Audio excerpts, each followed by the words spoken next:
പണ്ട് മുതലേ കാണുന്നതാണ്. വീട്ടിലേക്ക് ഏത് പുതിയാപ്പിളയും ഏത് പുതിയണ്ണും വന്നാലും അപ്പം അവർക്ക് ഉണ്ടാക്കി കൊടുക്കുന്ന ഒരേ ഡിഷ് ഈ ഡേറ്റ്സ് വെച്ചിട്ടുള്ള സാധനം. എന്നിട്ട് അതിനൊരു പേരും പുയ്യാപ്പിള പലഹാരം. അങ്ങനെ ഈ പുയ്യാപ്പിള പലഹാരം നിങ്ങളെന്താ പറയാമെന്ന് എനിക്കറിയില്ല കേട്ടോ. ഞങ്ങളിവിടെ പുയ്യാപ്പിള പലഹാരം എന്ന് പറയാം. എന്നിട്ട് ഈ ഡേറ്റ്സിൻ്റെ ഉള്ളിൽ നട്ട്സൊക്കെ വെച്ചിട്ട് ഒരു മാവിൽ മുക്കി പൊരിക്കുന്നതേ ഞാൻ കണ്ടിട്ടുള്ളൂ. ഇന്ന് അതിൻ്റെ റെസിപ്പിയൊക്കെ ചോദിച്ച് സെറ്റ് ചെയ്ത് വെച്ചിട്ടുണ്ട്. നമുക്ക് ഇച്ചിരി എളുപ്പമുള്ള റെസിപ്പി ആയതുകൊണ്ട് കാര്യം ഷടപടേന്ന് അങ്ങനെ കഴിഞ്ഞു.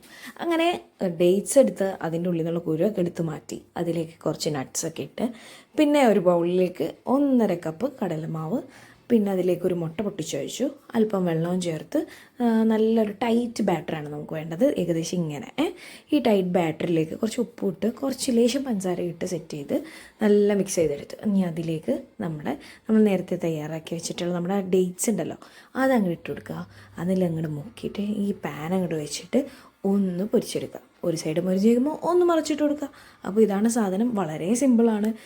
പ്രതീക്ഷിച്ചതിന് കൂടുതൽ എന്തായാലും ടേസ്റ്റ് ഉണ്ട്. ഞാൻ ഉണ്ടാക്കിയപ്പോൾ ഇത്ര ടേസ്റ്റ് വരുമെന്ന് ഞാൻ കരുതിയില്ല. എന്തായാലും ഒന്ന് ട്രൈ ചെയ്ത് നോക്കുക.